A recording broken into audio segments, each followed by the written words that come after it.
Welcome to Nightlight.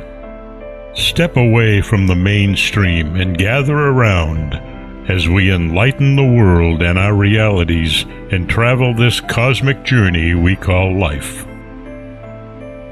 Join us as we share with you and provide that beacon that can guide us all to a better way. Explore with us as we examine a metaphysical montage of spiritual insights, covering everything from the mundane to the magical, UFOs to unicorns, and everything in between. This is a time of awakening, of sharing and evolving, of spreading our wings and soaring on the cosmic breath of creation.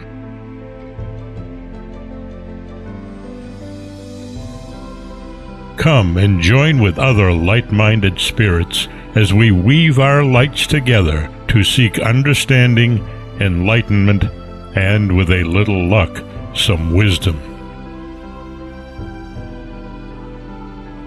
This is Nightlight, a reminder that you are never alone.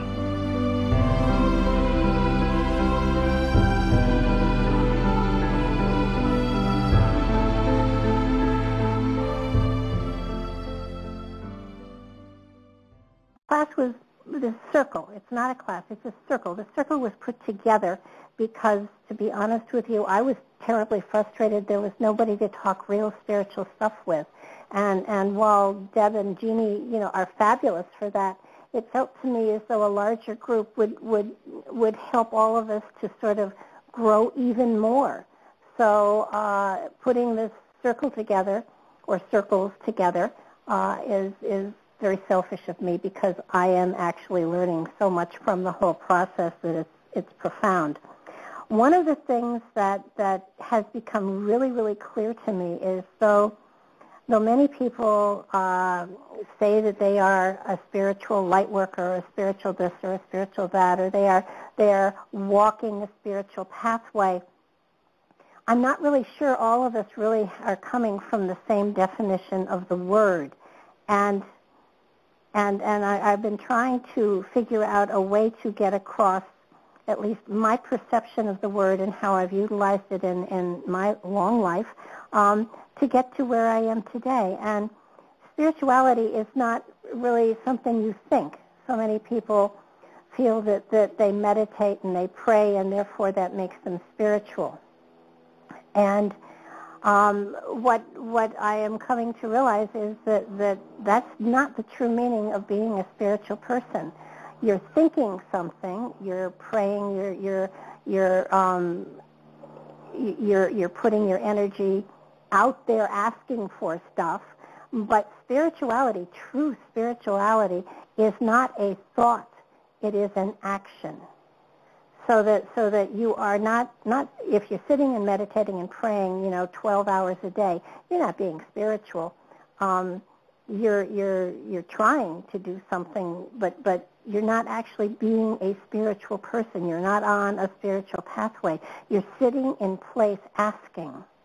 And the reality is that the person or the thing that you are praying to or asking of is a part of you.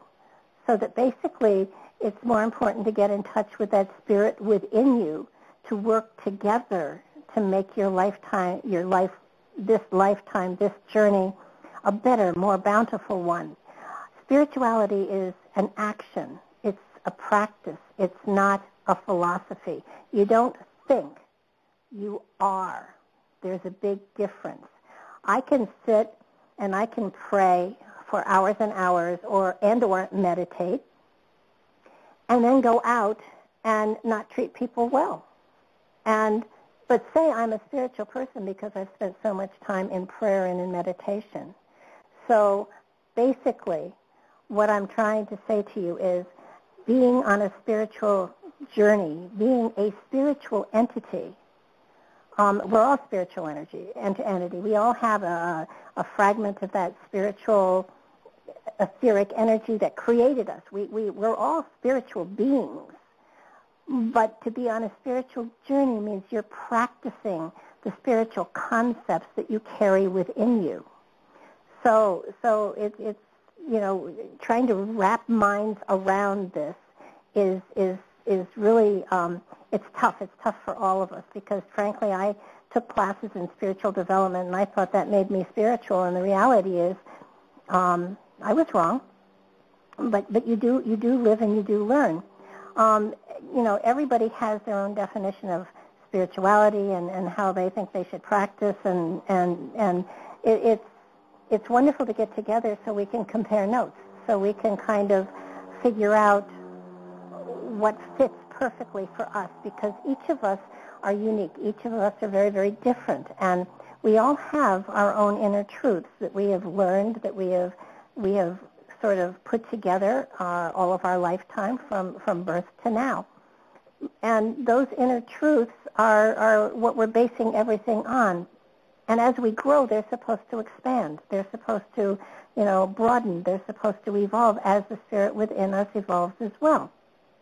And so what the purpose of this circle is for all of us to share our inner philosophies and to sort of help everybody grow in the process. The wonderful thing about a development circle, especially when it's spirituality, which is a philosophy, is that nobody is wrong and nobody is right. They're just different ways of looking at a concept. So for those of you that are hesitant to put your 2 cents in, please don't be, because nobody's wrong. You can't be wrong in this. It's impossible to be wrong, unless, of course, you start talking baseball or football, and we're talking, and the rest of us are talking spiritual development. Then maybe you have to change the channel you're on for a minute. But other than that, everybody's opinion, everybody's thoughts, everybody's philosophies are absolutely welcome and important, because when you have a philosophy internally and you keep it there, it can't grow. It can't do anything. It just is there. And if you are practicing that philosophy, then you are becoming more spiritual. And that's what all of us are looking for. We're looking for, how do we touch into that spirit within? How do we get information from that spirit within? And how do we start to manifest the spiritual energy that we all want to be a part of into our reality? Because once you are doing that, then you're opening yourself up to be directly linked more than we are at this moment in time to the element of creation, and that makes life so much richer, and it's so much more phenomenal, and it opens us up to greater potential in all aspects of our life. Now, I did say that I did mention spirit a number of times, and I think that's something else that is very important for us all to understand.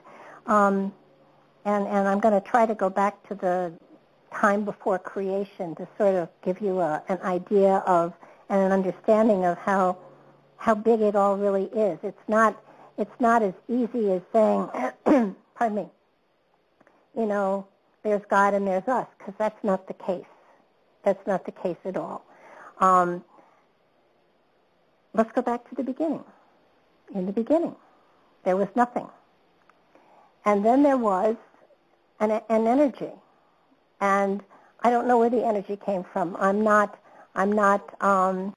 evolved enough to understand. But I can take you back to that primal energy, that first energy that was in a void. And it was magnificent. And it was etheric. It had no form, no face, no fingers, no toes, no stomach, no nose, no nothing. It was just one great, big, energetic, wonderful, pulsating glob of energy. It had consciousness, and it had a consciousness that was profound. And so it began to create with that consciousness. Out of nothing, etherically, it was able to form stars and suns and planets and universes and galaxies. And beyond those, even more, and beyond those, even more, and beyond those, even more.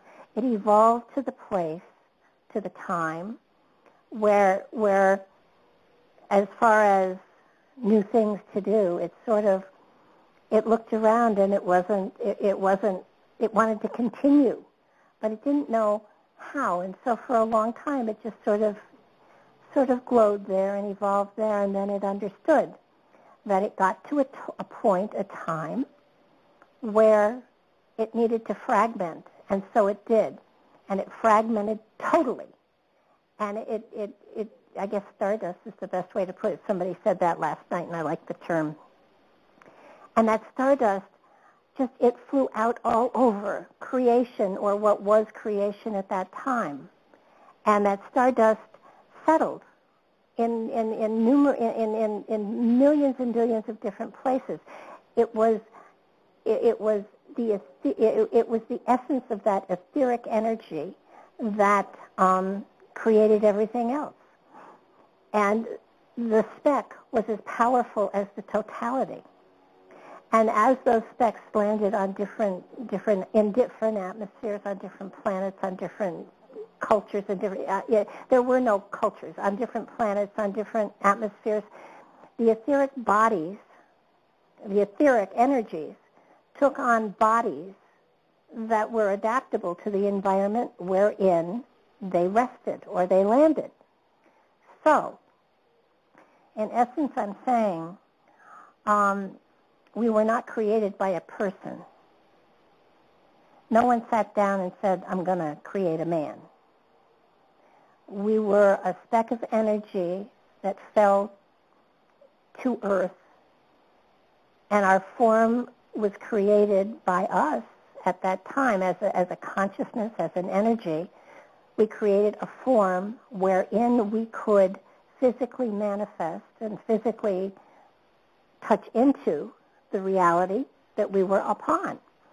And some landed in places where it was just water or whatever, and they evolved. They manifested a body that would survive in that atmosphere.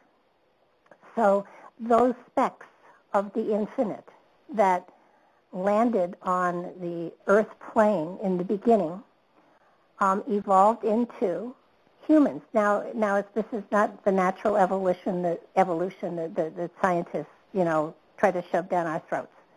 But it was a growth process. We learned what worked, what didn't work, and we built and rebuilt and rebuilt and rebuilt, and until we came to the place where we are here at this moment in time. And all of us have a spirit within us that has the power to change our form if it was so inclined, but I imagine it feels quite comfortable where it is now because the essence of humanity has been here for quite a while. So I not that it's a finished product, but it's a work in process. And I don't believe that the spirit can actually go through that shifting of shape, although shapeshifters are out there, and there may be spirits that are able to do it. But as a rule, the most of us aren't capable of that quite at this point in time. This energy is not located in any one particular place within our bodies. It is our bodies. It is in every single cell within our bodies. That's the infinite spirit. We are a mirror of the infinite spirit that is within us. If we were in another galaxy, on another planet, we would have a form that would be appropriate, and that form would be a complete reflection of the energy within that particular form. We have an energetic field that expands beyond us. People call it the aura. And that is the fact that this wonderful etheric body that is riding within our physicality, radiates beyond us. It's that great. It can't be crammed into a box, in other words. Now, our brain is sort of like a computer, and it's in physical form.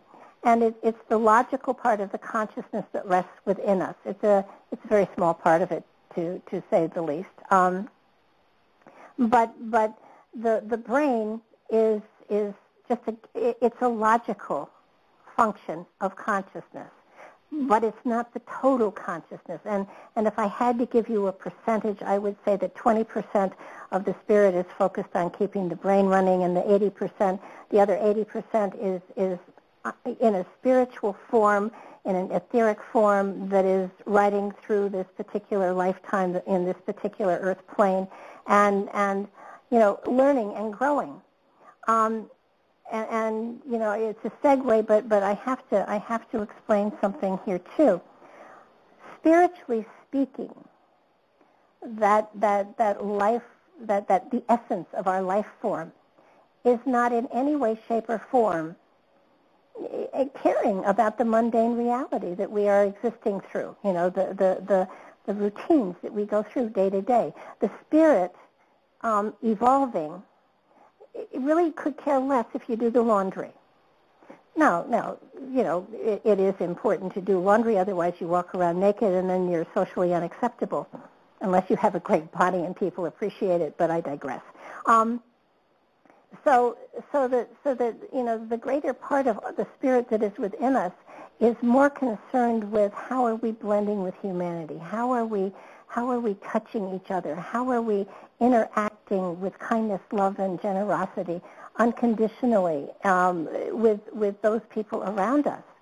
And the consciousness is saying, forget that crap. We need to earn more money. And there are times when the intellectual, rational part of us shoves the spiritual part aside and says, hey, look, we have to focus on a career. We have to earn money. Spiritual side says, yes, but we have all these talents and gifts that if you use them, you'd be able to be, bountiful. You describe them as passions, but they are areas where you could manifest easily and happily and joyfully because you have a talent and a gift for that particular aspect. Intellectual mind says, no, it has to be a career. It has to be on this list that they gave us at school. And so more and more we ignore the spiritual essence of ourselves, and we function more in the physical sense and the materialistic sense because that makes logical sense. And the other part we can't nail down, we can't prove, we can't have lunch with. It's a belief, it's a trust, it's a faith issue. And for the most part, most of us, have to do the mundane stuff, and then the other stuff just isn't taken care of, isn't touched into. So we have this wonderful spirit inside of us that is capable. I want you to all listen and pay attention. This spirit within us created my God. It created galaxies and suns and planets, and it's a part of us. And if you really could touch totally into that part of that's part of spirit that rests within you, you'd remember the creation of time, and it's there to be utilized this lifetime to make this lifetime a much richer place, and that's by becoming more and more aware of spirituality and how we utilize it within our life.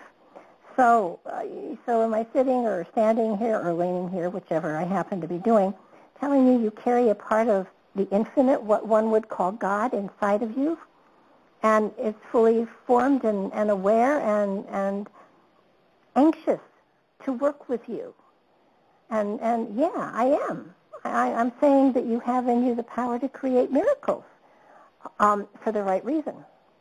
I'm saying that you have the power to do so many wonderful things with the energy that you have within you if you trust yourself, if you have faith in the fact that it's there. And, it's that story from the Bible of Jesus and the mustard seed.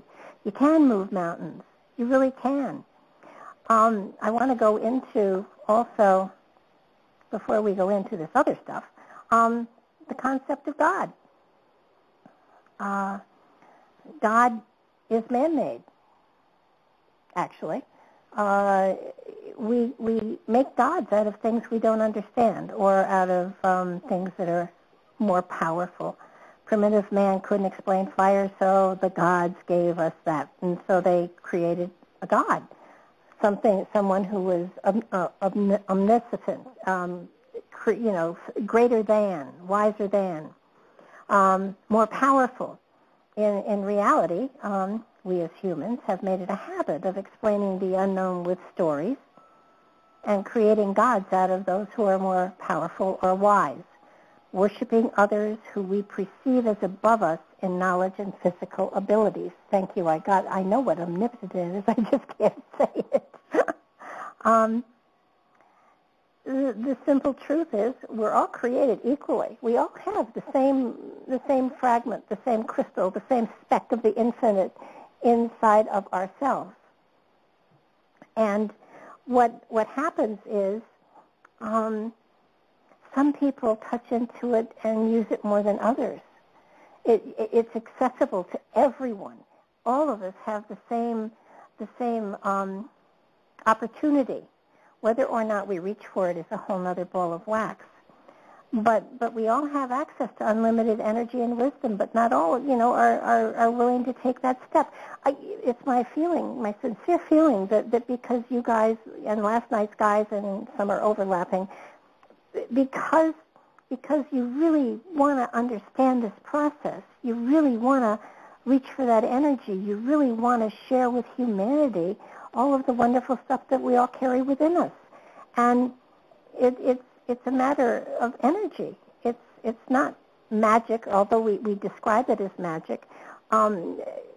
Today people are talking, some people, not everybody, some people, about the extraterrestrials who were created by the same source that we were, by the way. And they just took on different bodies, different shapes, different forms. Are they greater than we are? No. They may be wiser and they may have greater technology. That's because they've probably worked longer on it or differently. But they have the same speck inside of them that we do, and they're no different than us. Yet, in times past, when the extraterrestrials hit the planet, they were called gods. They were called angels. They were called all sorts of things. But they were just another part of us. And I think that's one of the things that we all need to realize, that every speck of energy that was sent out, every single last one of specks of that energy, of that etheric energy that was sent out, is still out there. And it's a part of us. And our journey is towards reuniting all the parts. And that means not only on this planet, but that means galactically and cosmically. So when we talk about a quote-unquote God, I don't like the term God because it limits that creation, but you weren't created by, you are a part of. Let me say that again. You were not created by that great energy out there. You are a part of that energy. Hear me again. It's not a God. We're a part of it. It's not to be worshipped. It's to be revered, certainly. But our journey is to reunite with that energy. It's not a God. It's not to be worshipped. We as humans, and I do have to talk just the human species here.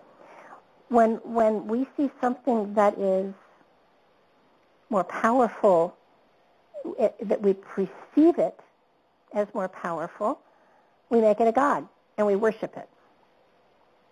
A teacher comes to the planet and is able to work miracles and is not like the rest of us.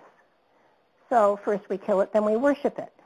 But the speck of the infinite, the speck of creation inside all of us is exactly the same. Do we develop it or not? Our choice. Totally our choice. And the fact that you guys are sitting here listening to me says that you're wanting to make that choice. You just have to figure out how. So do I. But there are a lot of things that we can do that opens us up to the potential of tapping into that kind of an energy and working with it. Understanding the fact that you have, it's not a privilege, it's an obligation. It is an obligation. And I'm not, I don't want to, I'm about to, but I don't want to. The element of religion is something that served mankind for a long time. Mankind was growing, was evolving, needed structure, needed direction, needed teaching. And in and of itself, gathering together and talking good works towards everybody else was a good thing. Churches have now become corporations, and they're still trying to feed us the same stories that they used 1,000, 1,500 years ago.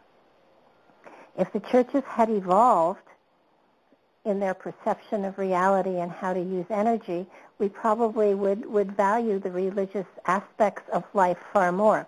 I am not attacking religion. Religion is something, it's a philosophy, it's a belief, it's a practice. And it does serve a lot of people, but it doesn't serve them totally. And spirituality and religion are not different from each other. It's just that spirituality incorporates science, and it incorporates religions, it incorporates philosophy. It is everything, and it incorporates everything and blends it all together. Religion sometimes is restrictive. Every major religion out there is founded on the Golden Rule.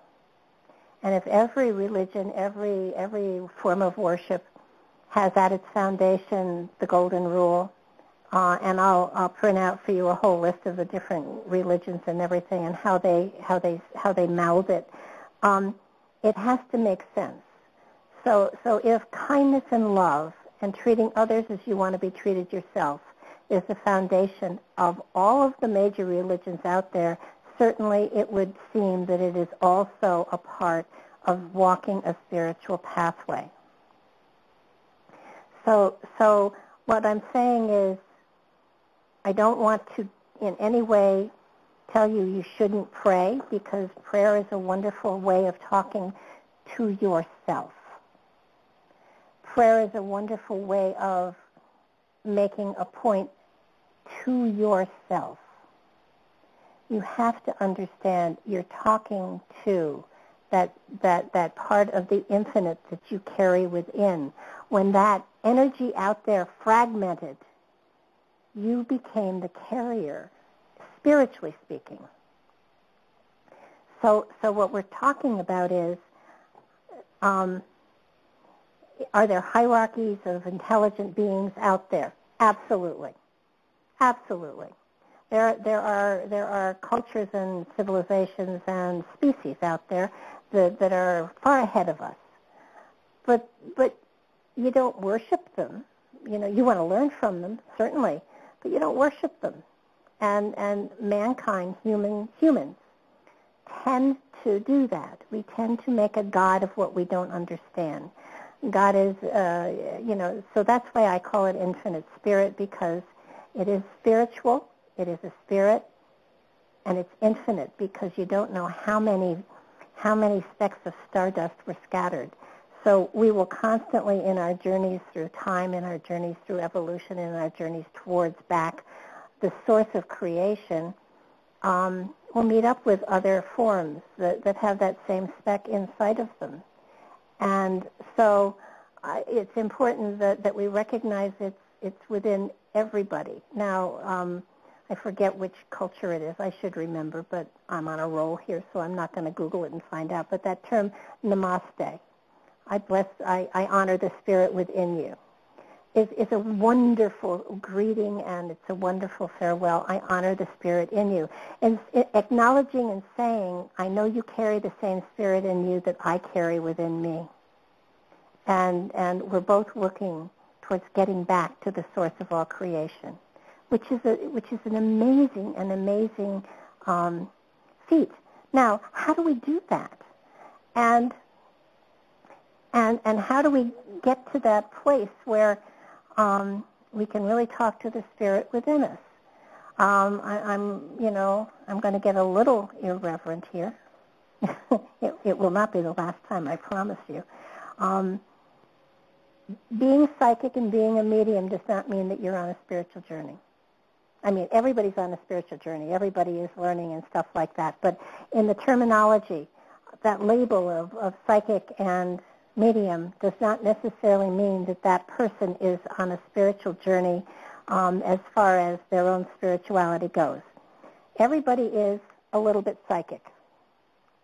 Everybody is a little bit mediumistic. It's a quality that we all bring into every lifetime. It's an aspect that we can develop if we want to, but not by sitting in a class, not by getting a certificate that says I spent 7 weeks, 2 hours a week, and now I'm a psychic, or now I'm a medium. It doesn't work that way.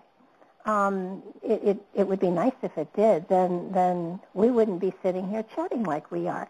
The reality is that, and as I said before, everybody is psychic and everybody is, has mediumistic qualities. It's just that, you may not want to develop them, and that's okay. You don't have to. But those who purport to have the talent and, and call themselves that and serve humanity, if they are not on a spiritual journey, if they are not working on developing their spirituality, then they have what I would say is a very limited ability to do something. If you're looking for someone who is truly spiritually oriented, take a look at their life. Take a look at how they're treating other people. Take a look at how they gift other people with their time, their energy, and compassion. Take a look at their philosophy. Take a look at how they give information to other people. And then make your choices. Be discerning. There are some very religiously oriented, spiritually claimed people out there that don't live a spiritual life. It's how you live your life. It's how you walk your talk that is a determinant of whether or not you're really practicing your spirituality. And if you are, if you are truly living and walking your talk, then your sensitivity to yourself and to the other people around you is going to be profoundly better. And so what's important here is that we're always learning, that we're always growing. And some of us get to periods of time in our life where we figure, I'm done with school, I'm not learning anymore, and that's the moment they stop growing. I'm 70 years old. I'm so new to learning that it's unbelievable, and I don't think a day is going to go by that I don't look for, reach for, or gather something new into my tool belt of spiritual philosophy. It's something that is crucial that we continue to do. You can't stay in place. I have friends who are quote-unquote psychics that are no longer learning. It's like, I can read the cards, I'm psychic, I don't need to grow anymore. And that's not right, that's not true, that's not, but then there are people that want that kind of a person, and so it's different strokes for different folks. But because you're all sitting here and because you've taken the time out of your day to be a part of this group, would suggest that you want to help yourself find a greater sense of spirituality within your life. And again, I'm not against prayer and meditation, but you won't get there that way. It's a matter of learning how to love yourself, respect yourself, and it's a way of taking care of yourself and not letting others take advantage of you. And that doesn't mean that you carry a sword. It just means that when something doesn't fit, you don't try to make it fit. You walk away and you find somewhere where you do fit. It means that somebody asked last night, they were having trouble with the term manifesting. And I was talking about manifesting a greater spirituality within your life. And basically what that truly means is not only walking your talk, but walking your philosophy. Living that spiritual aspect that you have, that is so rich within you. And the more we focus on touching into that spirit within, and we're going to talk more and more and more about our spirituality. I think next week we're going to be working on, you're going to love this one, the law of attraction, what they haven't told you. and how to incorporate that into your life on a spiritual level, not looking for a job or a car, but looking for the spiritual aspect of everything within life. I think one of the things that is very, very important is that the spirit cannot manifest within your reality, can't take part in your reality, can't get its energy into aspects of its reality if you have closed down all of the spiritual channels that you have within your body. And so it's important that you have a spiritual outlet or two or three so that you are opening yourself for the spiritual energy to flow through you and to manifest within your reality and to allow you to walk your talk and philosophy.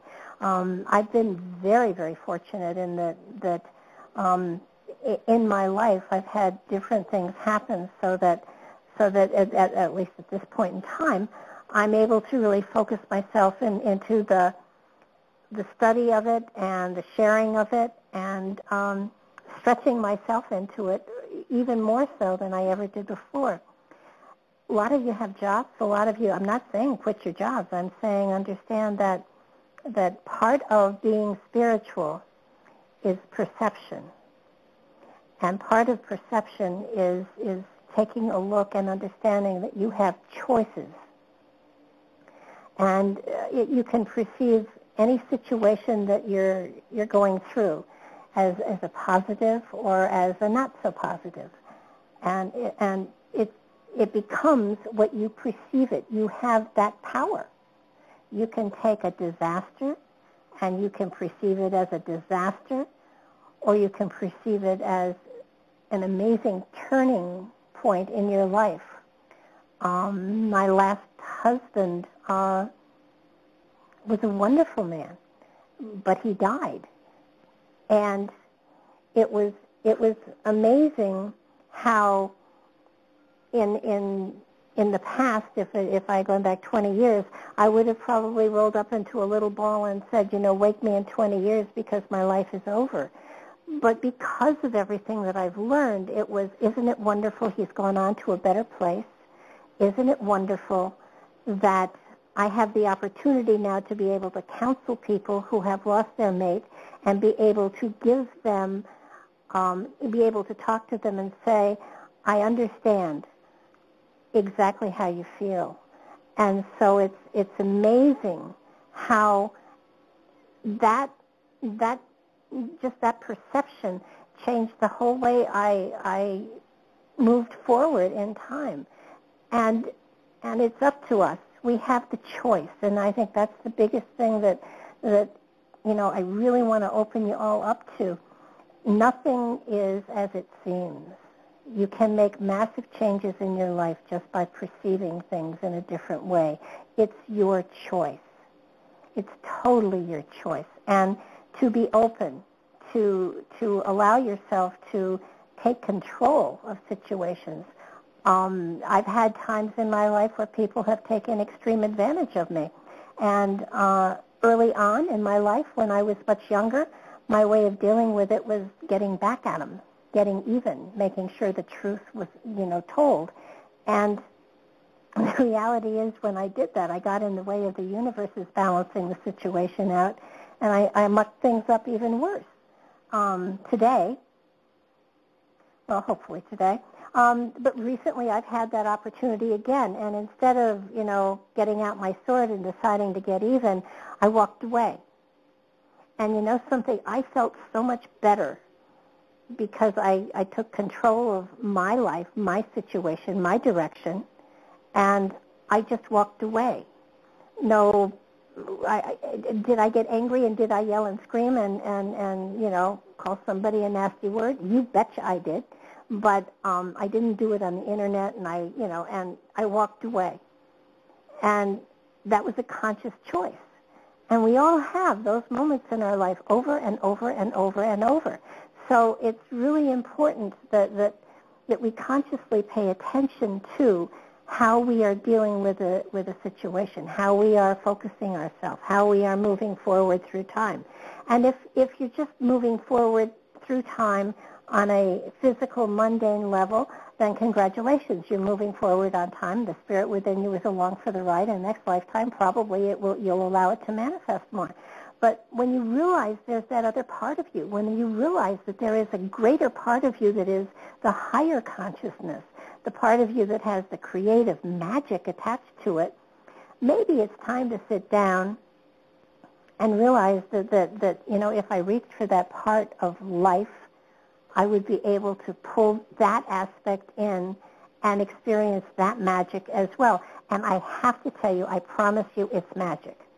It is phenomenal to see giving unconditionally come back at you just in ways you wouldn't expect. And you don't give unconditionally to expect back, but you give unconditionally because it's fun. And it's not being taken advantage of if you are releasing stuff, with love and I'm giving you this and, don't argue. I had fun. It made me feel good and move on because in those moments, it's almost like a bell goes on someplace and you don't get wings for it, please. That would be nice. Actually, as spirit, we don't need wings to actually fly. The physical body doesn't necessarily fly, though it does levitate if we know how to do it. And we do. We know how to do a ton of this stuff. It's just a matter of not actually putting the effort forth getting there. And being spiritual doesn't mean that you have to sacrifice money, time, energy, or anything like that. It's how you take this physical body through this reality, how you touch the other people in your life that you touch, your responses, your actions. Spirituality is not words, it's deeds. Spirituality is action. It's not sitting and learning and reading and keeping it inside of you. It's practicing it. And can you fly without a plane? Yes, you certainly can. But it's going to take commitment. It's going to take letting go of a lot of your preconceived notions because don't forget, as we grow up, our parents, our culture, our environment, and our religion, whatever we're brought up with, has taught us certain things, that we are one with our physical reality. And the reality is we're not. It's part of it, but it's not all of it. And we have to unlearn those untruths that we've been taught in order to accept the inner truths that are more real. It's a cool thing. Plane just landed in my house. Please excuse the noise. If we can awaken ourselves to the true nature of the self inside, if we can become freed from the fears that often plague us unnecessarily, we can discover an inner peace that doesn't depend upon events or circumstances in the world around us. It's a quiet but profound inner fulfillment. And we become less self-centered, less needy of others' approval or recognition, less focused on collecting possessions and social status. I don't know, I kind of like iPhones and stuff.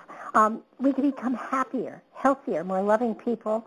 And because of that, because of the joy that we have inside of ourselves, healthier is absolute because so often depression brings on dis-ease. So it's a matter of understanding that this journey we're looking to go on, to open to expand into, brings us, among other things, longer life.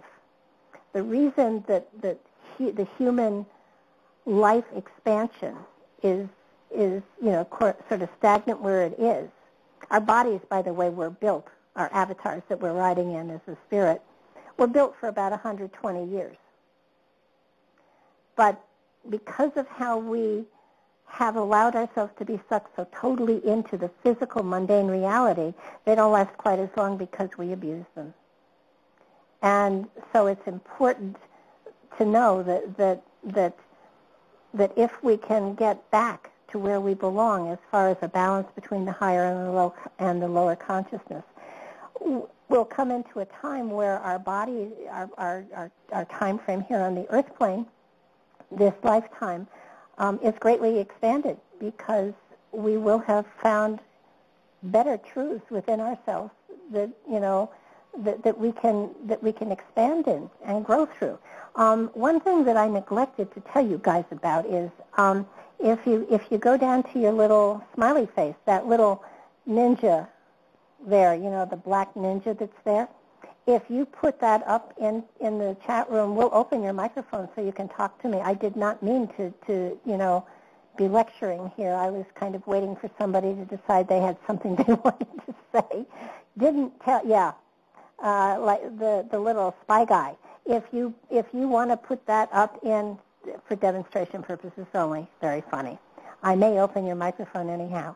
I would love to hear back from you what you think about all this. I've just spouted at you for almost an hour, and I would really, really, really like to get some feedback here. Your opinions. This is a discussion circle here. No, I'm not going to go. I want to talk to you guys. Boatman can tell you it works. No, this is not a lecture. This is a sharing. This is a sharing. And it's really important that you give back, that you put your energy out there too.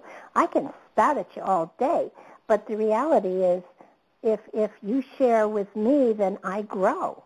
If you put your energy out as well, I grow and you grow.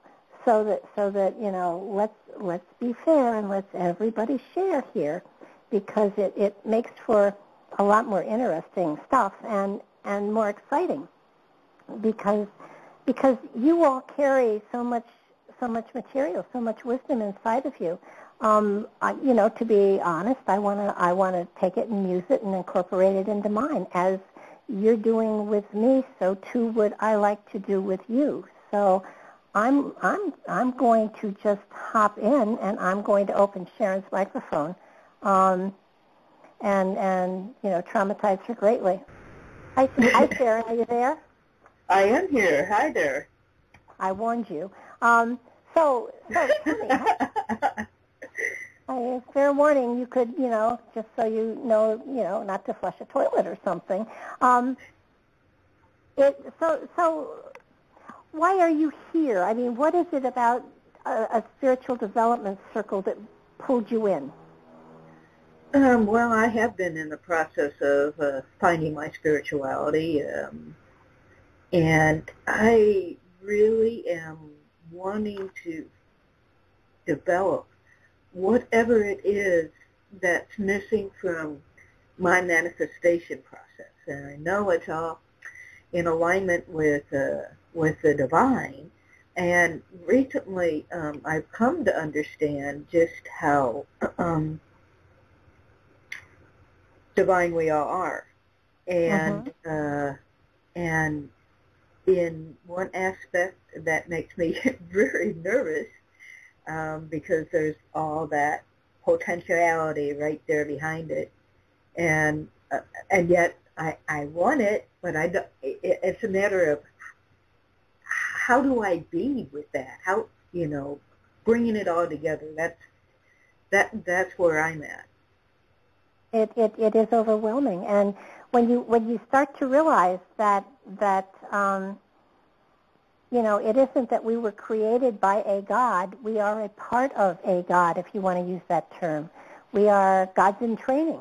We are fully expressive if we surrender to it, but none of us are going to surrender to it.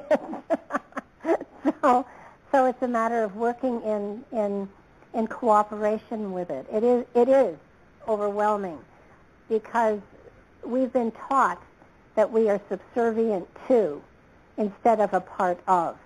And it's a new learning experience to understand that we have an awareness inside of us that we just need to awake our consciousness to, and then magic happens. Yeah, and coming to realize really magic and miracles are just things that occur that we don't have an explanation for, but exactly. It's not outside of possibilities, let's say. It's just that we don't have the words to understand what happened sometimes.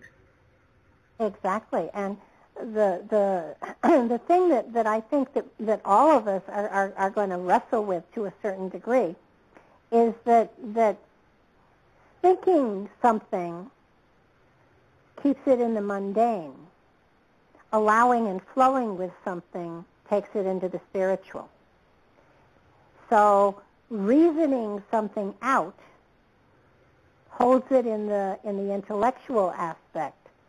But seeing something and knowing that it can be better or more or greater than, and focusing on the greater than part allows your higher consciousness to flow with it and help you to make it happen. I mean, if you were able to wave your hand over, I don't know, an empty bowl and food would manifest, would you really care how it manifested? No. I wouldn't either. Well, some of us would. Some of us would like how that is to explore the process. Well, and a lot of us who do mediumship, and people say, how do you do that? And I always say, I haven't the faintest idea. But it just happens. I just know. I feel. And that's because I wasn't trying to think it into happening. See the difference? Right. Yes. So yeah. it's learning how to trust that it can be instead of wondering if it could be. I mean, there are areas where, okay, I'm pretty sure I won't be Miss Teenage America this year. But there are other, I'm pretty sure of that. But there are other areas where it's, instead of looking at, gee, I hope this could happen, I am more or less saying, I know this could happen. And I'm not intellectually sure how I could make it happen, but I sure as hell will allow it to happen. And that leaves the door open. We've got Jennifer here too. Hi, Jennifer. Hi, Barbara. How are you? Great. Happy to have another voice too. Yeah, well, I had just told Deb I'm still not in the chat room, and I've been using my Kindle, and I was listening to yesterday's show, and I thought, oh, I should call in, but I thought, no, she's got some callers. And then I thought, well, I'm going to call in today. I just have to tell you, I was probably one of the first people to sign up for this, and I feel so blessed. And I just got the computer monitor out, and I said I'm definitely dropping it off tomorrow. I want to get back in the chats and stuff, but everything you say, oh, and you are so knowledgeable. But last night every time you're on, you say something that just really resonates with me. But last night you were explaining to Kathleen about the manifesting, and you know, that's been weighing a lot on my mind, just all the things that I've been blessed with. And that is so true. And I really hope everybody really believes in that because, oh, my God, you know, I just feel so blessed. But so this morning I got an angel message, and it was about the same thing. It was just so awesome. We won't say crazy. But it was about the same thing, and I'm like, you know, see, there you go, you know. And what you said about, you know, your spirit being the one that talks to you, and I did run across this article this morning on that too. But it's just, yeah, funny.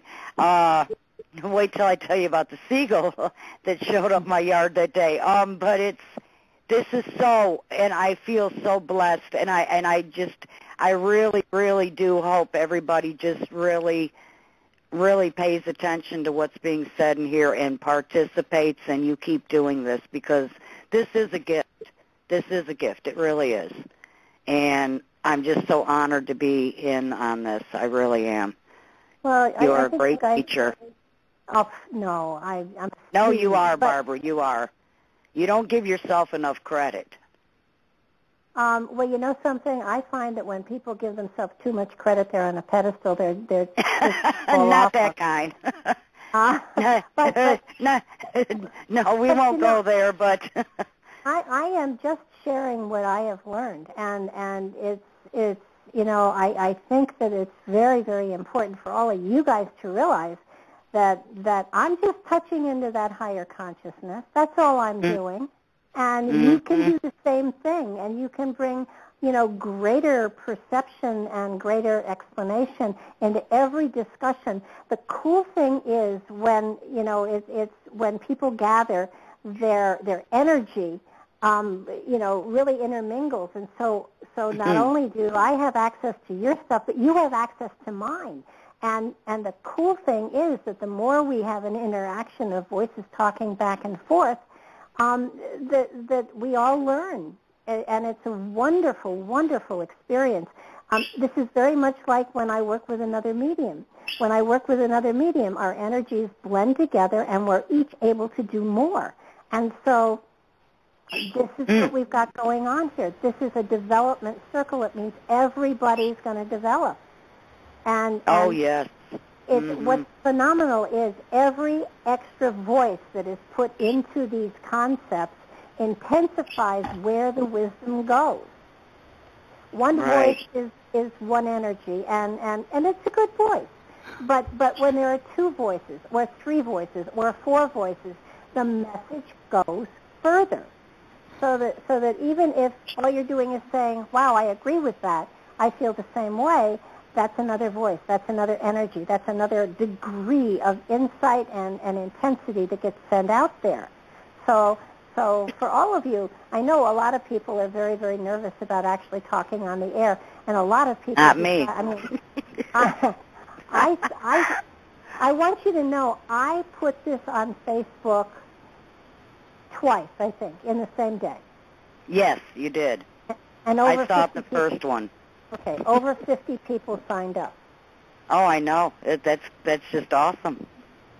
So, but it's funny you should talk about I've been getting messages, too, a lot with the sharing of the knowledge and the wisdom and the stories. And it's pretty, awesome. It's pretty awesome. And now, talking to you on the phone, my crown has just been tingling the whole time. I mean, I do. I feel the energy. I mean, I feel this coming on pretty strong, and it's just so cool. It is really just so cool. And I do. There's a lot of rough spots. I've gone through a lot of rough spots, and I know there's more to go through. But now I finally feel, family, I love my family dearly, but if they can't accept this, then I just don't know what to say. But I've got to do what I got to do, because I really am, I feel that this is going to be the happiest time of my life. Oh, absolutely. And the cool thing is, as soon as I can promise everybody, if, and myself included here, however thoroughly you thought you were on a spiritual journey, if you continue getting together in a group like this, it will intensify greatly. I send you all out the material so that if you want to, you can take that material and form your own group. And so that's why I send the material out to you. Use it as a foundation to grow from, to learn from, to stretch from, because it's really important. So we've got Elmar here. Elmar, are you there? Hey, Barbara. I really so much appreciate you. I am not that articulate as you are, and I had few strokes when I had a car accident and this and that, and a language barrier. But I would like to share with you that whatever I learned from my spirits here and there, we are one of the creatures on that whole universe, and there are many others which are less developed than us. And they coming here to learn from us. One time I was in the pool, maybe like 12 at noon. It was the middle of the day. I was exercising in my neighbor's pool, and I just saw two creatures came on the top of the water. They appear. They were looking, a man and a woman. They had a hair like afro, about 10 inches standing up on it around, like an aura or whatever it was. It was black, brown, and blue, They look like faces and skin like a bark of the trees.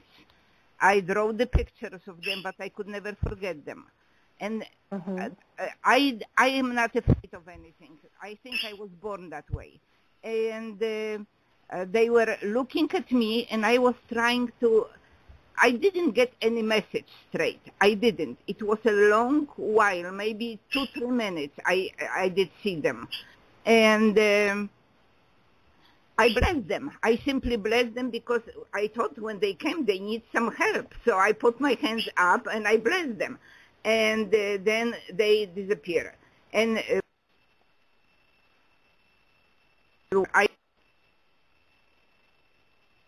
Okay, you're breaking up.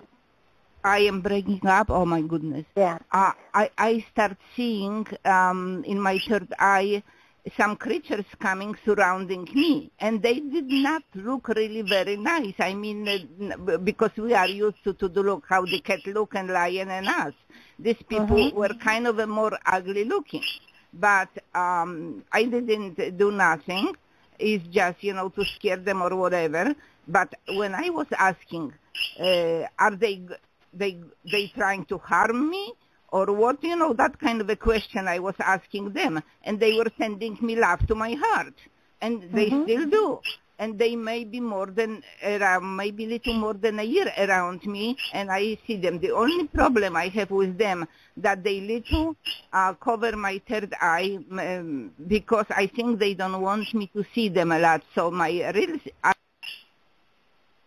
Well, a lot of times, I do feel that there are international travelers, so to speak, interdimensional travelers, and frankly, we're probably quite ugly to some of them. So, understanding that we all have that speck of spiritual energy within us, if we're able to communicate, even telepathically, there is that connection there. So. Thank you so much for sharing. I really appreciate Barbara, it. Yeah. Because we learn that way. And you know what they do else? They sending me energy because I didn't know. When I catch them in my vision, they sending me like a stream, like a bolt of, sometimes it's a white light, cloud, sometimes it's a black cloud. But I believe sometimes it's a blue cloud or green cloud. So, but I believe we Well, yeah, and understand also that our perception as human beings is just that. It's just our perception. So, when we talk white light, we mean one thing, but it quite possibly in another form's perception, creation, it might be something different. And understand too that no matter what form we're seeing, internally that speck of the infinite is there, and so there is a recognition of a kindred spirit. And I think that if we were capable of going into other dimensions, into other galaxies and stuff like that, we would at this point in time be looking for humanoid persons.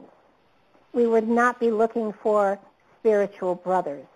And that could be one of the reasons why we don't go out there, because we can't, because on some level intellectually we've been prevented from getting too far off the planet, and I think maybe that's a good idea, to tell you the truth.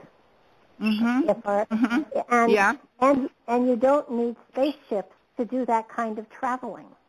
All you need is that energy within you, that etheric spirit within you.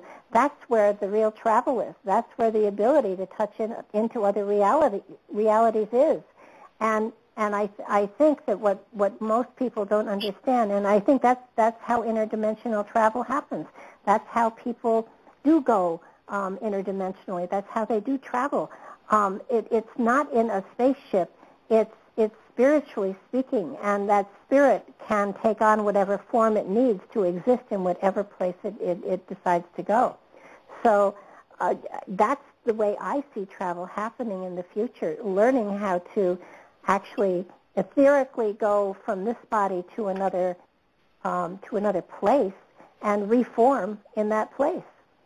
There is some way. There is a way. I know because, a lot of times I maybe it's too much for one time, but you know what I do? I draw a picture, so I will send it to you, and you can post on your Facebook or somewhere for the other people to see. And I did have the drawing of these people, of these two creatures. Didn't. That's yeah? cool.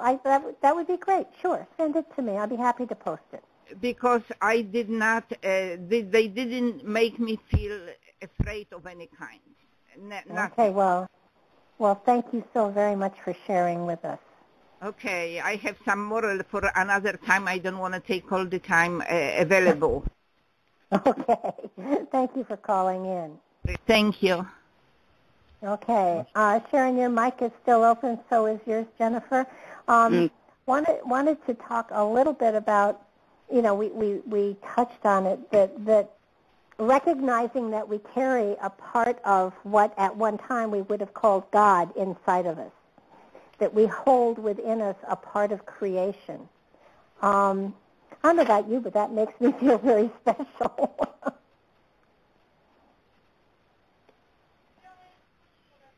I know somebody's there. I hear something. It's me. Okay. Can you mute my mic? My grandkids just walked up. Just mute my mic, and I'm listening from the Kindle. Is Sharon or Jennifer? Jennifer. Okay. Okay. I'm here. I'm still here with you. Okay. Okay. So how do you feel about understanding or thinking, or how do you feel about the thought that you might carry a piece of the element of creation inside of you? Well, that's what I was saying earlier, is once I realized that was, in ways it's very much empowering, but in other ways it's a little intimidating, and I'm not really sure, I want to open up to it, but how I can have a perception of how dynamic that could be. And, there's that little hesitancy about where do I go with it, and what happens next. And it's exciting, but it's also daunting, I think.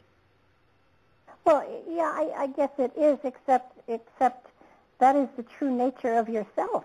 I mean, you are creation, manifesting this lifetime in a physical body. And you don't have to take it anywhere, but with this lifetime that you're now journeying through, living through, however you want to put that, you have an opportunity to interact with other people and your reality, and you have a choice as to how you're going to do it. And you can do it with kindness and love and compassion, or you can be selfish and materialistic and gather a lot of tools that people will fight over after you die. It's up to you. You don't have to. I guess the most important thing to tell you, at least from my own perception, is it's not so much what you do, it's how you do it. And if you choose, and I think lots of times I've said, okay, what is my purpose? Why am I here? Why do I have all this kind of information? And what the hell do I do with it? And it's sort of, it's you don't have to write books, and you don't have to get on the radio, and you don't have to do documentaries. It's how you live your life that truly defines the element of the spirituality that you carry within you. It's that simple. And a lot of times we think, oh God, there's so much obligation. I have this in me and I have to do something with it. You have to honor it and express it in the best way you can. Sometimes it'll be keeping a journal. Sometimes it'll be doing a craft of some sort. Sometimes it'll be the wisdom that you share with those people that you know, or how you teach a child something, or how you care for your pets, or your garden, or any number of things. It's how you incorporate the creative spirit into your reality, so that the spiritual element within you is able to manifest within the total reality. It's not that you're meant to conquer anything. You're not meant to stand on a soapbox any place, although I feel like I've been standing on one today and last night. It's a very short soapbox. But it's not a matter of doing something with it because it's important, and if you don't say it, nobody else will. I am sure there are other people out there saying the same thing I'm saying. I just happen to have a really cool audience. There are people out there that have been saying what I'm saying for generations, but in many cases, nobody was listening. People are finally listening to this philosophy, and that's the cool thing. That's what means that, I often use the analogy that as an individual you feel you don't have the power to do anything with the greatness that you feel within. But the reality is, if you drop a very, very small pebble in a pond, there are little ripples, and then they get to be bigger and bigger and bigger, and then the ripples become swells, and the swells become waves, and the waves become tsunamis, and the tsunamis cover everything. So just that one little grain dropped in a receptacle place can change the world. True. And everybody has lots of little drops. Everybody. And if there is an act of kindness at least once every day of your life, you have touched millions of people and you haven't even noticed it, because every time you do something kind for someone else, they do something kind and they do something kind. And it's like that wonderful commercial for, I think it was Clairol, and they told two people, and so on and so on and so on. Groups like this are probably occurring all over the place. I just haven't found any, and after complaining way too many times about the fact that there was no place to talk spiritual concepts, and I complained for years, so you can see how slow I am at picking up on things after a while. It occurred to me, whoa, dummy, start one yourself, put out and see if anybody's interested in the spiritual development circle. And if nobody answers, then you are on your own. But I was overwhelmed. and it was suddenly, holy crap, what am I going to say to these people? Because they all are spiritually oriented, but all of us are spiritually oriented, but that doesn't mean that we're actually manifesting the spirituality within our lives. And certainly up until the last possibly decade of this lifetime, I really haven't been. I've been gathering the information, I've been understanding the philosophy, but putting it into play only here and there, only occasionally. And it hasn't been until the last 5 years that I am very conscious with almost every situation I come up to, that how I react and touch other people impresses them tremendously. It leaves an impression of goodness, of kindness, of love, of laughter, and light. And that's my obligation. My obligation is to spread as much of that around as I can. And that's why when I originally started to try to figure out how to do this, the development circles, I was going to put a chat room up on my website, but it didn't work out. And then I got, very depressed and thought, well, the universe doesn't want me to do that. And then I thought, no, the universe doesn't want me to do it that way. So what if I expanded Blog Talk and just put a call out and see if anybody answers the call? And over 50 people did. And to me, that was an amazing return on the investment. So it was kind of like the universe said, okay, this is a good place to start. And frankly, this is a good venue. This is a good platform. And so long as the rest of you, share here and there, so that I'm not, speaking into a void, or, I don't have to go get a mirror so I can look at myself to think I'm talking to someone, it'll work.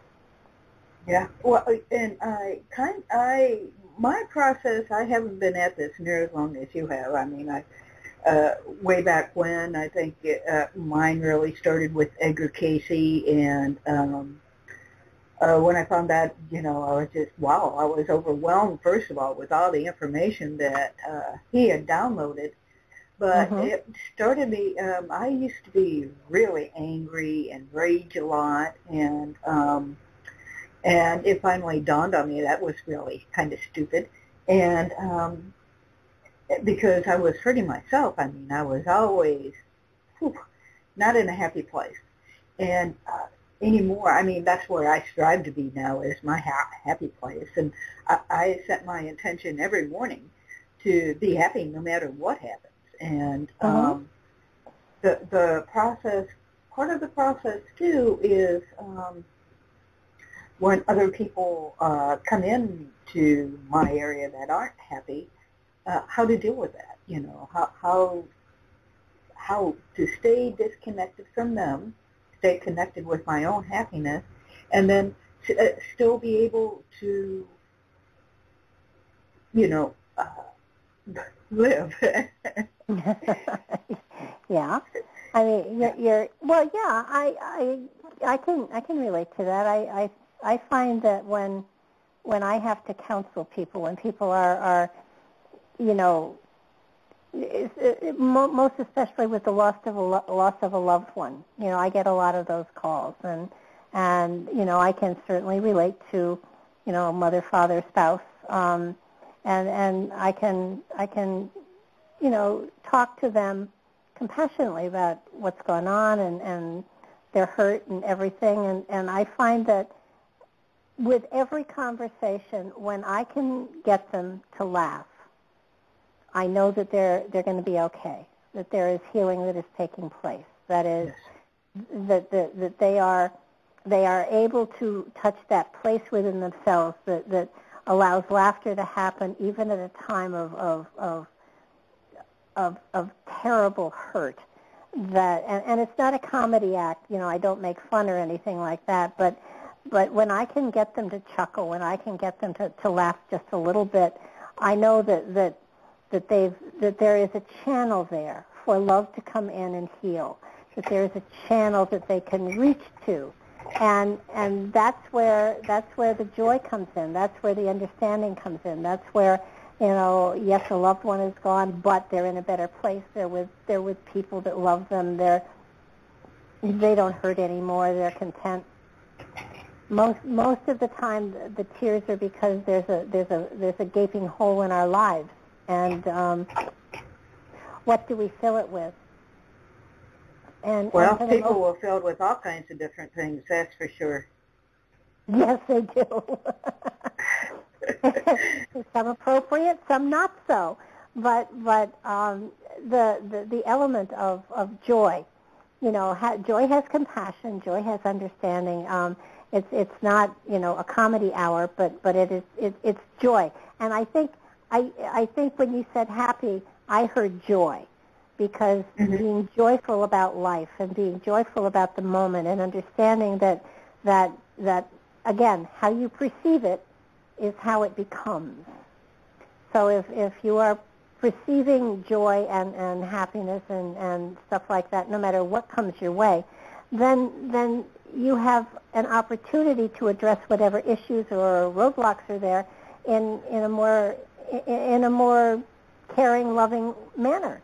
And I have found that no matter what the hurdles are, if they are approached with joy and love, no matter how hard they are, whether it is I haven't worked in 5 years and I need a job, and cool, what have you learned? How have you grown? What are the passions that you've been playing with that you're able to now use and express, and now you have time to change careers. This is a very cool thing. So that it's like when you're looking at the fact that okay, you're looking for a job, you haven't had one for a long time. What have you learned? How have you grown? Where are we going with this? This is exciting. Let's be happy about it. Let's not be panicked about it, because fear and panic slow you down. And and it's again perception, and perception is a word. and it means how you're looking at things.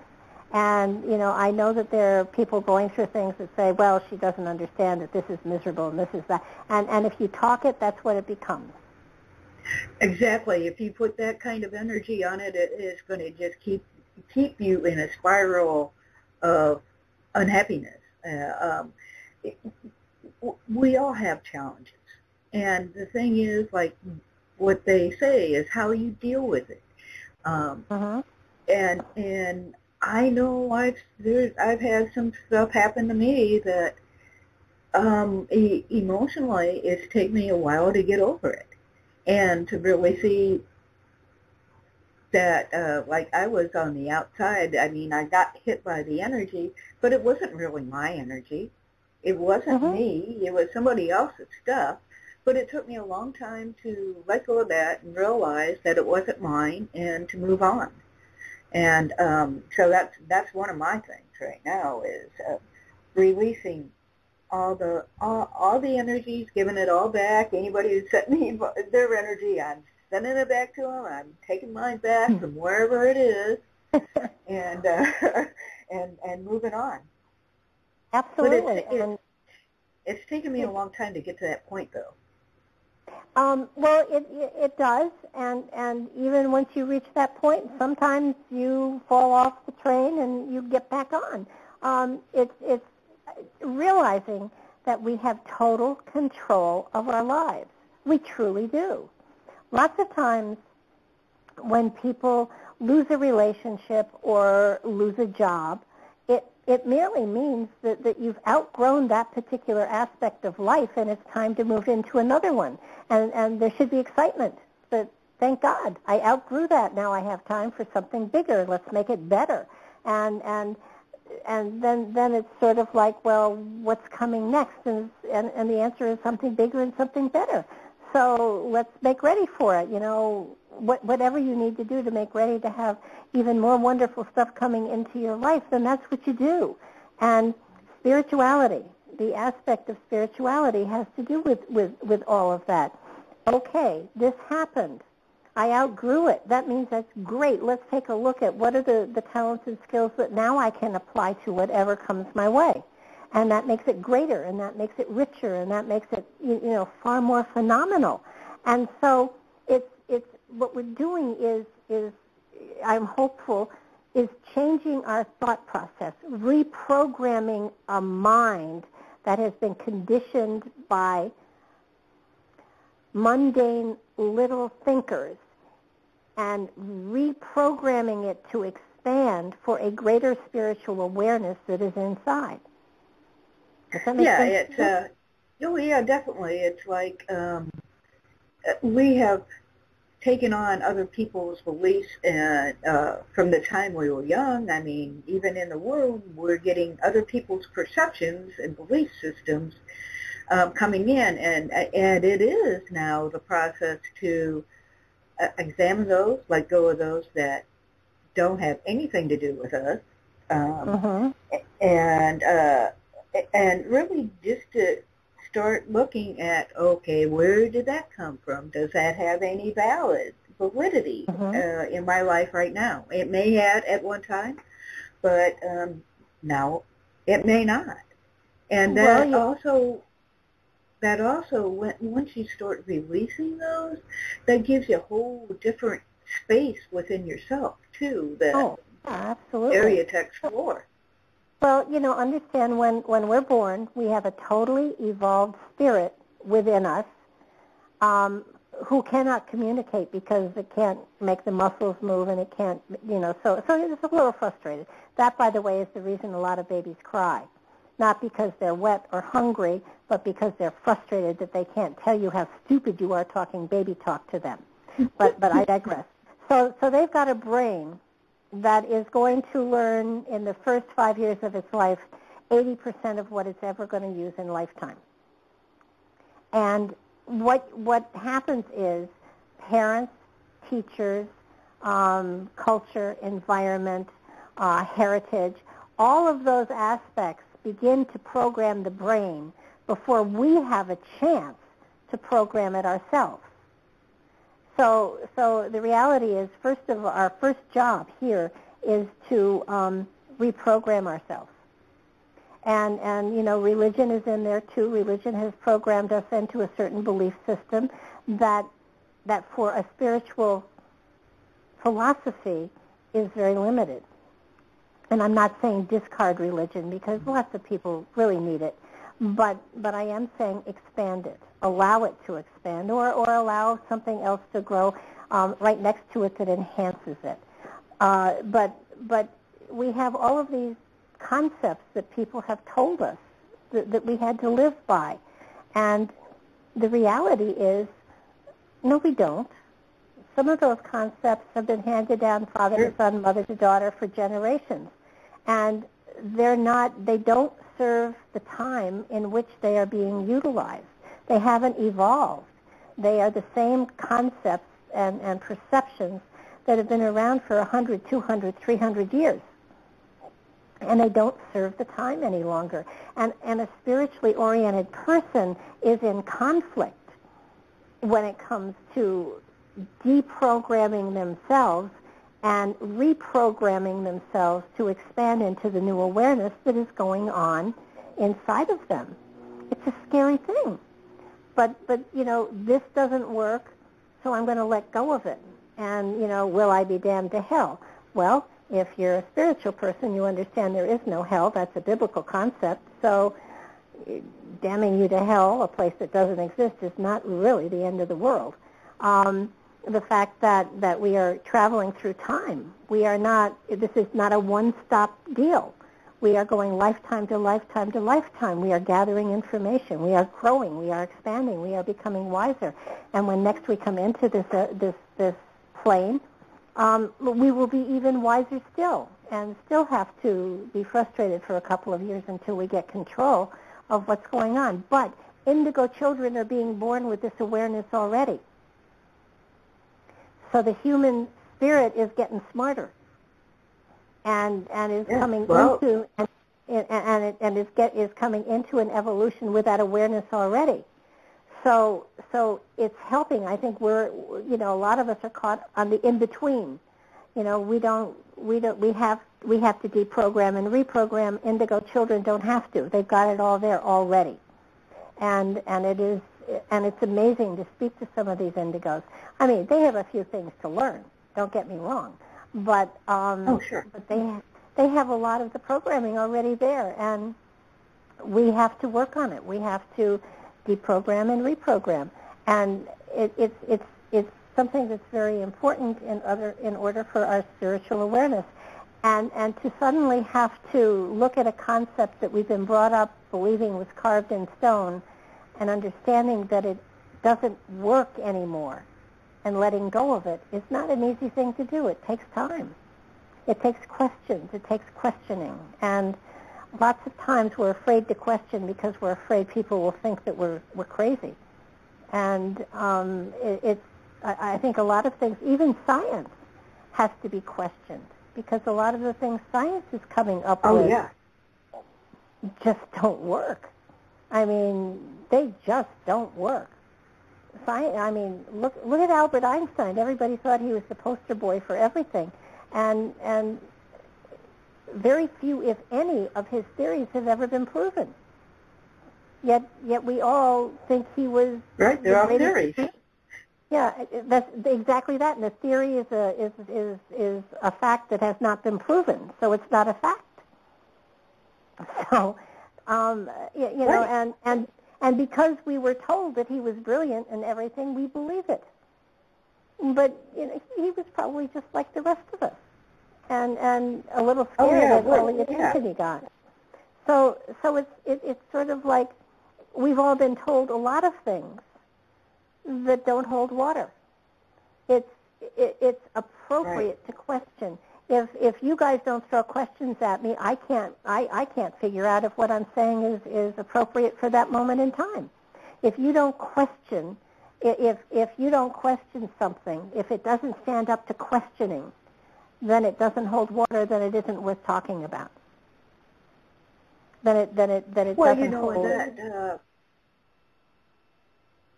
Yeah, the idea of questioning, though, as you know, in this country, there, and as a teacher, you probably have experiences where they don't really want you to question them. No. A lot of people, you know, they because maybe they don't have the answer. Maybe they've bought into whatever it is, hook, line, and sinker too, without doing any questioning. So sometimes they come off as looking like experts when they don't know either. So it is important to keep asking questions, and those people that embrace being asked questions are. You know, I think those are the people that really are at least willing to explore that with you, too. They may not have Absolutely. all the answers, but at least they're willing to explore it. Oh, yeah, that's what I said at the very beginning. I don't have all the answers, but I have opinions on everything. Two of the places that you can't, that it is, it's humorous to watch, that absolutely do not invite questions. Are politics and religion. You know, religion especially, it is written and therefore it is so. Why? That's not true. I can write something that is totally bogus and it is written, but it is not true. So challenging is good. It either tells you the strength of a concept or the weakness of it. And if something doesn't stand up to the reasoning, then it's fabulous that you questioned it and found that it was not worthy of your acceptance. That's a good thing. But in our lifetimes, how many things have we accepted just because a parent said so, or a teacher said so, or a minister said so? How many of those things have we take them at face value? Yes, this is true because so-and-so said so. Prove it to me. Well, I can't, but it's true. It's like the glaciers. There's no real proof that they happened, but it's taught in schools. I mean, our schools are teaching things that hold no water. That our teachers are teaching aspects and concepts of history that are not true, and they're not changing them because the books are printed and this is what goes out. I mean, we live in a society that is stuck, and it's important for some of us to raise our voices. Will we make a difference? Maybe. Will we plant a seed of doubt? Yes. Every time you question someone, you plant a seed of doubt. Now, it may take 100 million seeds, but sooner or later that doubt will turn to question within that person, and they will step back and take another look at what is being said. And as you said, go ahead. With the word truth, now, from what I understand, there's different forms of truth. Like, we all have our own individual truth. There's individual truth. Universal truth, the a priority kind of truth. So, depending on what level of truth that we're even dealing with. I mean, some people may not even be in touch with their own truth. And then if someone comes up with their perception of truth coming forth, it may, really clash with whatever our own truth is. So that's another area of exploration that's kind of interesting too. Well, if your truth and my truth clash, then it's a cool thing because it means that we both have to grow because there's always common ground eventually. And I believe in reincarnation. I have no proof for it, but I believe in it. And I have had people tell me, this is my last incarnation, I'm not coming back, I don't have to come back, I'm all done. And at that point, At first, it was like, how do I handle this? And then it was like I had a flash of brilliance that I would say to anyone who tells me they are done that they're absolutely right and they're absolutely wrong. They are right that they, as a person, as a personality, will never come this way again. However, their spirit may have other choices. And, while that personality, and in some cases it's really a good thing that personality doesn't come back. But the spirit within is most probably going to come back on vacation with a different personality that will work with it, better. Some people don't want to think they're going to come back because they have taken personally everything that's happened to them without realizing that they asked for it. They asked for situations wherein they could grow in certain areas. And so, some people get very ambitious and they ask for a lot, and then they complain about it. Don't check all the boxes then before you come down. It's that easy. But it's sort of like, I like it down here. I'm having a great time down here. Has life always been perfect? Hell no. But I like the learning. I like the growing. I like the fact that I'm beginning to understand a lot more about, what the spirit within is truly for. And it's really, really important that we try to touch into that spirit. We try to work in tandem with that spirit. We try to manifest that spirit within our reality. And it's not impossible. Do you think that we come through and have many different incarnations in the different zodiacal signs and go through all kinds of different personality kind of things as we move through our evolution? Yeah, but here's where it becomes sticky. Religion is man-made. The zodiac is man-made. There's so much that we use that is man-made to explain concepts we don't believe. Religions are definitely man-made. Or explain concepts we're trying to understand. Exactly. So I do not believe that on the other side, when we're coming in to reincarnate, we say, I'm going to be a Leo that time, because I don't believe that aspect has anything to do with spiritual evolution. We probably do go through all of the different signs and personalities and things like that, but the spirit comes in and manifests literally a form that comes in as a baby, and situations have sort of been set up so that spirit in that avatar, that form, will grow and experience and learn.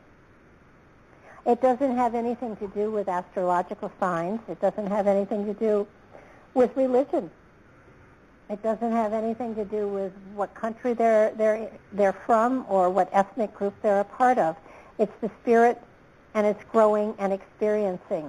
And none of the mundane things that are in our reality have anything to do with our spiritual evolution. They're inconsequential, even though in a mundane reality they're very important to us. In the development of the spirit, they don't matter at all.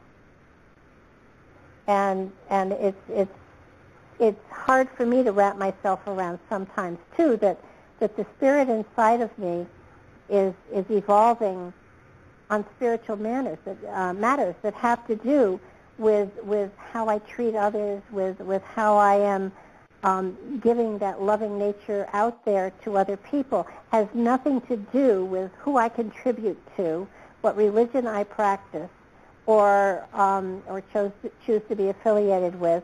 Has nothing to do with any of that. It's how am I walking the spiritual energy that is inside of me and growing, spiritually speaking, not intellectually, and not according to any group of any sort, because the only group I'm a part of is the spiritual group. The only part that I am a fragment of is that etheric energy that created all of us. And the only thing that I'm really focused on, spiritually speaking, is rejoining with that one energy.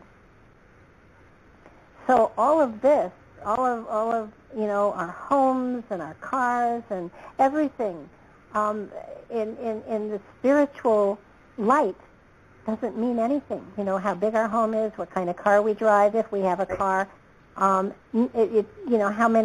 many diamonds are in the last ring that we picked up. It doesn't mean anything. And right. so astrology is fun. It's an intellectual thing, and intellectually it's really cool to sort of sit back and think, okay, intellectually that explains this in your life. No, it doesn't. You're fitting it into a picture. It's sort of like a lot of people, find patterns and say, oh, that's a star map.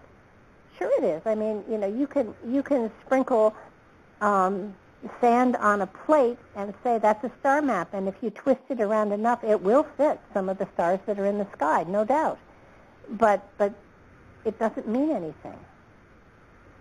And so, intellectually, I'm a Pisces with Aquarius rising in the moon in Cancer, but that doesn't define me. That's labels, and I wrote a post on my website about, I'm not defined by labels, I'm defined by my actions.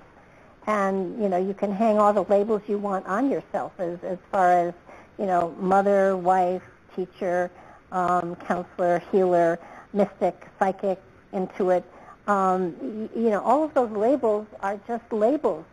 They don't define you as a spiritual person. And it's your actions. It's how you move forth through this dimension that says, yeah, it really worked this lifetime, or it didn't, and I need to improve next lifetime. I need to go back and do it again after I take a break and compare notes with everybody else up there. It is a different way of looking at it all, and I realize I'm throwing a lot at you guys. Well, hey, what do you think is, so we keep coming back and when we are at the point physically here on Earth, and we are, say, at the last incarnation that we are here, are we then walking the Earth like Yeshua did, or like Buddha did, or no? We at that enlightened part, is that our last time on Earth, maybe? Oh, heck no. I'm pretty sure Jesus has come back a number of times. He was a part of the whole. He did manifest in human form. I think he probably did come back a couple times. But understand that it's not that once we get to the place where the earth plane no longer has challenges for us, there are other planes to go to. That this is a very long journey. It does not mean, this is not the end of the trip. This is the beginning of the trip. This is we're at the beginning of the beginning, because we have the awareness of just what maybe we're in store for. We've all had lifetimes where we've been saints, and we've all had lifetimes that we've been sinners. Many, many, many times, because each of those experiences taught us something new and different that we could incorporate into the whole of our being. So that Gandhi, I'm sure has come back. I'm sure that Mother Teresa, once she has, a real long rest, will be back. Just because you lead an extraordinarily saintly lifetime doesn't mean that you're done. It just means that that was your lifetime for a saint. And it means that, you may be, less saintly the next time. So that at some point in evolution, there are no more lessons. But just because you've had an exceptionally spiritual lifetime doesn't mean you're done. It just means that was, add that into the card file of saintly lifetimes. But at some point in time, our spirit gets to the point where Earth no longer holds challenges to grow by, so that there will be another dimension that we move into where we will grow the same way, and then another dimension and another dimension and another dimension, and ultimately way, way, way down the line, we will rejoin that wholeness. But the Earth is by no means the top of the ladder. It's probably one of the bottom rungs. And being What do you saintly. think the top of the ladder is?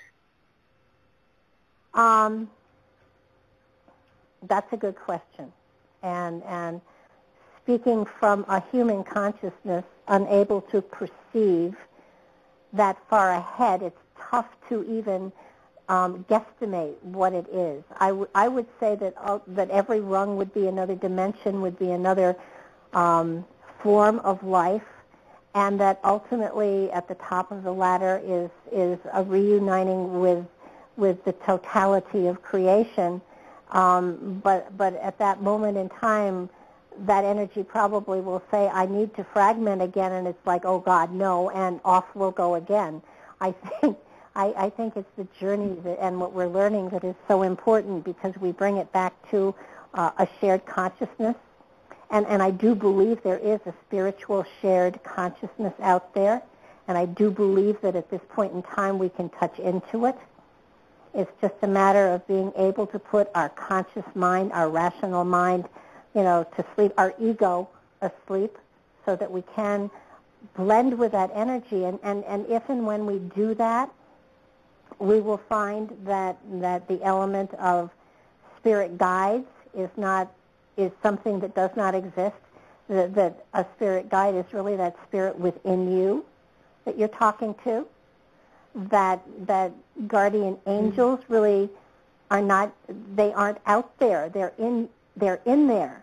And I keep saying you have to go in, because that's where the magic is. That's where the understanding of creation is. That's where all of the holiness you're looking for is, because you are if you want to use Webster, you are a form of deity.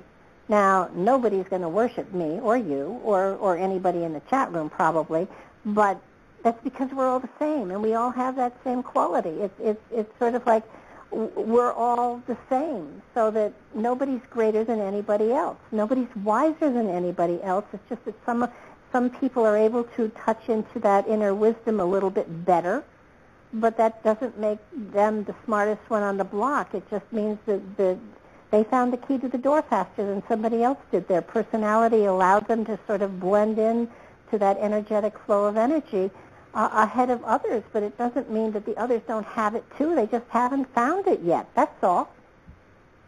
And, it wasn't their time this lifetime. Like so many of, like you were saying, it's the same thing like you were saying earlier, like you're able to connect in a totally different way than I am, and we all have our ways, and some of us are more in the learning phases of getting in direct contact with our own self, really our own energy. But it's nothing. It's not something that just some can do. It's something that everybody. No, I'm not saying that.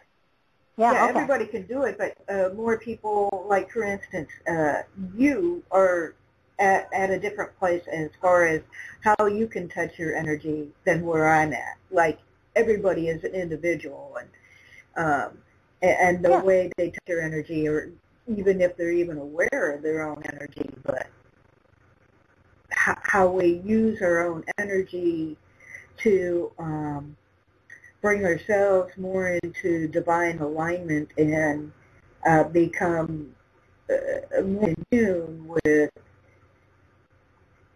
the real thing that we're trying to find, and that's who we are within ourselves. Right. And that aligns you know, with the divine. Yeah, I just want to point something out. You're already aligned with the divine because you are the divine. Yeah. You understand that. You're not trying to align yourself with something that is out there, something you're reaching for. It's something you already are. It's awakening to the fact that you have it. You are it. And I think that that's one of the most exciting parts of this work, in that you know, getting people to understand that they are the creation, so that they're not looking for something to become a part of, because they already are what they're thinking they want to be a part of. It's a tough concept to grab. It really is, and it does shift the way you focus on a lot of things in life, and it doesn't happen overnight. But all of you guys are, you know, right there, and it's really cool to you know, walk into that particular understanding and go, wait a minute. So that's one of the reasons I am so delighted that so many people signed up for this circle, because it means that there is a hunger, a thirst out there for the information, and it's a really cool process, and it's very exciting because it re-explains a lot of things, and it shifts your focus, and it's part of reprogramming your mind. The more you talk about this, the more you understand the concept. The more you understand the concept, the more you start to think differently, and as you think differently, you reprogram. And as you reprogram, that changes the perception of your reality and how you treat other people. So it's a wonderful process, and it's very exciting, and all you have to do is talk and share, and it's an amazing process. So and as we go forward over the next weeks, I think next week we're going to talk about we're